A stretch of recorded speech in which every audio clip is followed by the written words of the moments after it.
Hello. My buried treasure in this session is going to lead us deep into the ancient mythology of Ireland, and it concerns a find made in 1896 on a farm on the edge of Loch Foyle, and the discovery was made by two men ploughing, and they were ploughing together, one behind the other, to get a deep furrow. It's known as double ploughing, and they came across these objects that were buried some 15 inches beneath the surface. It's known as the Broighter Hoard, and Broighter means lower fort. All of the finds are now in the National Museum of Ireland in Kildare Street in Dublin, but there are replicas in Ulster Museum in Belfast. There was a gold boat, a gold torque, some other pieces of gold jewellery, and a gold cauldron. All of the pieces date to the 1st century BC. Now the find site was on reclaimed land, very close to Loch Foyle. In the 1st century BC, this land was probably underwater. It strongly suggests that they were a ritual deposit, a votive offering. The boat is beautifully detailed, weighs 3 ounces, it's a little bit over 7 inches long. It's got 2 rows of 7 oars, all seated in their oarlocks, and when it was found there was also a miniature boat hook, and there is a mast and a yard arm, a steering paddle. Now in Irish Celtic myth, a warrior sea god, Manannán mac Lir, sails a magical boat called Wave Sweeper. So maybe this is his boat, maybe this is Wave Sweeper. And there is a statue of Manannán mac Lir on Binfoyne mountain which overlooks Loch Foyle. The torque was hollow, about 7.5 inches diameter, would have had a hinge. That has been lost, and one of the terminals has a T-piece which slots into the other terminal and twists to lock it in place. The gold bowl is kind of a mini cauldron made from a single sheet of gold. It's about just over 3 inches in diameter. Now cauldrons are freighted with all sorts of symbolic meaning in Celtic myth.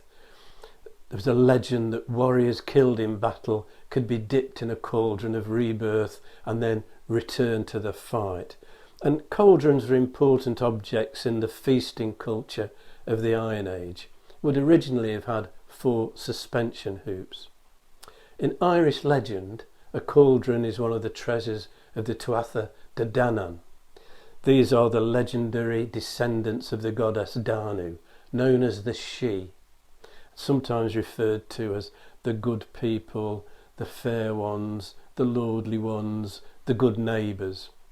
And they occupy a kind of parallel universe, live in sumptuous palaces inside hollow hills. Generally benign to mortals and often helpful. They were expert smiths and would sometimes share their skills and expertise. And you know when they appear because there is a buzzing like thousands of bees. There's a wonderfully imaginative and evocative painting, The Riders of the Sidhe. It's by a man called John Duncan, and it's in Dundee Art Gallery. And it shows the Sidhe riding out on one of the Celtic ceremonial days, so possibly Beltane, the 1st of May, or Samhain, the last day of Celtic summer, the 31st of October. And in the picture you can see some of the treasures of the Tuatha De Danann, including a cauldron. This is a cauldron of Dagda, the good protector god, and the cauldron was so magical it was bottomless, it never emptied, so everyone would be fed. One of the other treasures is in the picture as well, the sword of Nuada, or the sword of light. And the legend with the sword was that once it was drawn from its sheath, there was no escape from the blade. The jewellery, there are 2 chain necklaces made loop-in-loop technique and 2 torques. One is complete and one is just a semicircular fragment, and the torques have been made from a single thin bar of gold that's been twisted. Now the hoard was sold by the farmer to a jeweller in Derry. He sold it on to an antiquarian, who in turn sold it to the British Museum for £600. And a court case followed for the finds to be returned to Ireland. And the Irish Academy argued that the items were buried with the intention to recover. Now that would make them treasure trove in the eyes of the law and the property of the state. The British Museum argued no, whoever buried these had no intention to recover them, they were votive offerings. Therefore they belonged to whoever found them, and as their property they could dispose of it as they wished. The judge decided in favour of the Irish, that it was treasure trove and that there was an intention to recover the items. It is almost certainly the wrong conclusion, but possibly the right result. These items belong in Ireland.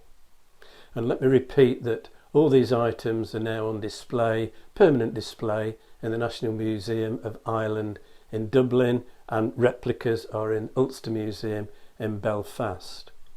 Now next time I'm going to look at a find of Viking silver which contains some coins which have changed our view of a particular aspect of history. If you've enjoyed this video, hit the like and subscribe buttons and click on the notification bell to be informed when the next video is published.